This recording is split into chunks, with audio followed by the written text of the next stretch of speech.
Nakausap mo pa si Elias? Hindi. Ngunit, kasama natin siya. Pagkat may utang na loob siya, pipito ang iba. Sumama ako sapagkat ang asawa ko ipapagamot niya sa Maynila. Sasalakay ako sa kumbento upang makakaganti sa kura. Sasalakay naman kami sa kwartel upang masabi ang aming ama ay may anak na lalaki. At ilan kayo? 5. Sapat na ito. Ang wika ng alila ni Ginoong Ibarra ay 2 puraw kami. Musunod kaya sa akin?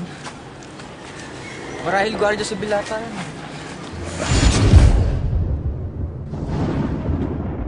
Sinungaling kaya sa sakit ng mayor?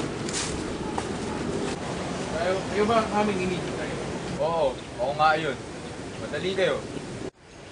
Maghiwalay na tayo sapagkat ako'y sinusundan ng mga sigil. Tanggapin ninyo ang mga sandata at sa gabi ang pagdusog. Tandaan nyo, ang sisigaw nyo ay, mabuhay si Ginoong Ibarra.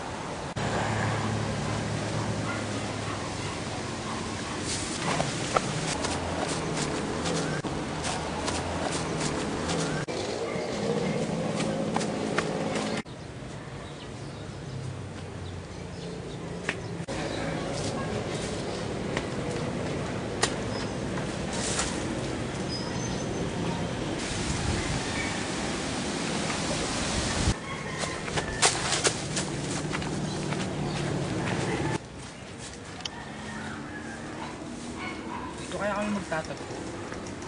Ayaw sabihin na magkapatid ang layon. Marahil, masama ang tangka. Umambon! Nako, nahuli yata ako. Sino kayo? Sino rin kayo? Ano hinihintay nyo rito? Hinihintay ko sumapit ang 8:00 ng gabi upang makakuha ng bara ng patay. Ang nais ko ay manalo ng kwarta ngayong gabi. At kayo? Ano ang inyong layon? Gayon din. Mabuti at magkakaroon ako ng kasama. Pagtugtog ng 8:00 ay maglalagay ako. Ang gumalaw na bara ay isang bara ng mga patay. At dapat na gawin sa pamagitan ng tagaan. Kayo ba ay may dalang baraha? Wala. Ngunit hihintayin kong sila ang maglagay at ako ang tataya. At kung hindi mo maglalagay ang mga patay? Wala akong magagawa. Pagsusugal ay hindi sapilitan sa mga patay. Sa pamamagitan ng suntok?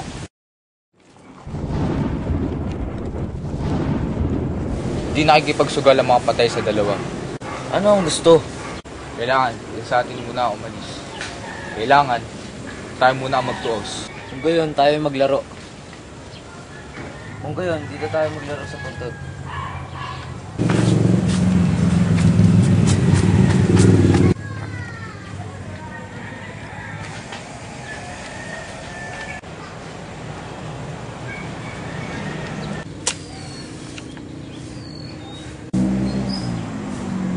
Maglaro tayo ng tong its.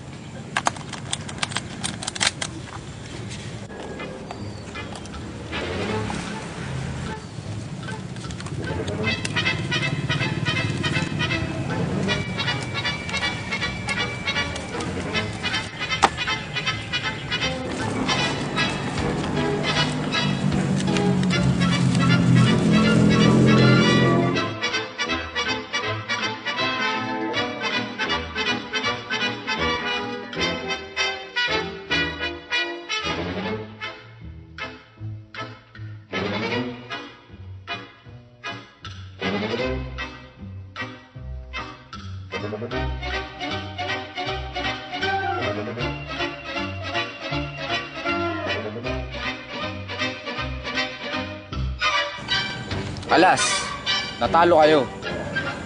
Kung ganun, ako ay alis na.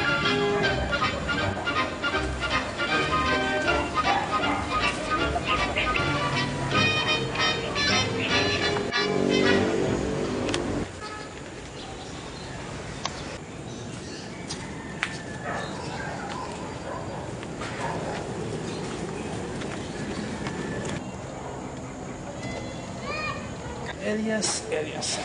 Saan ka nagtatago yun? Tingin mo, sargento. Hindi ko rin alam, Teniente.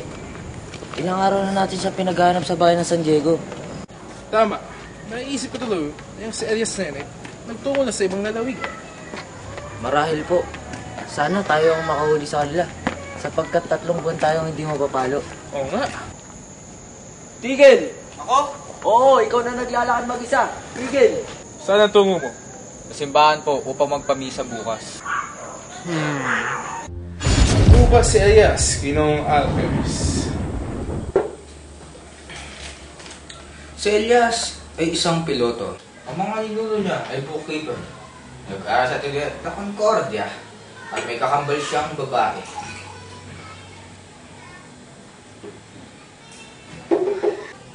At nasa na siya, Senyong Alperes?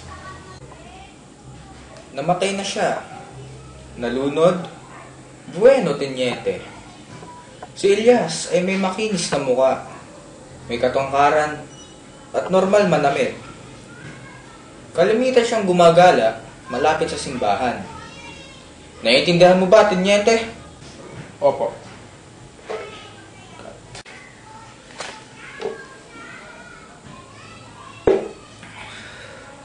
Huliin niyo na siya.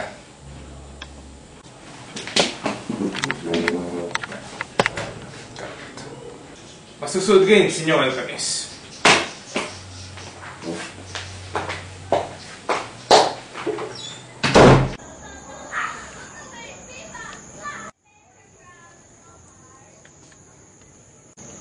Kilala mo si Elias, di ba? Hindi ko po siya kilala eh. Sulong, hangal. Opo. Sige, lakad na. Sigurado po ba kayong hindi si Elias ang ating nakita? Oo, dahil ang sabi ng Alperes ay walang pilat sa mukha, si Elias. Tara, lakad na tayo. Opo.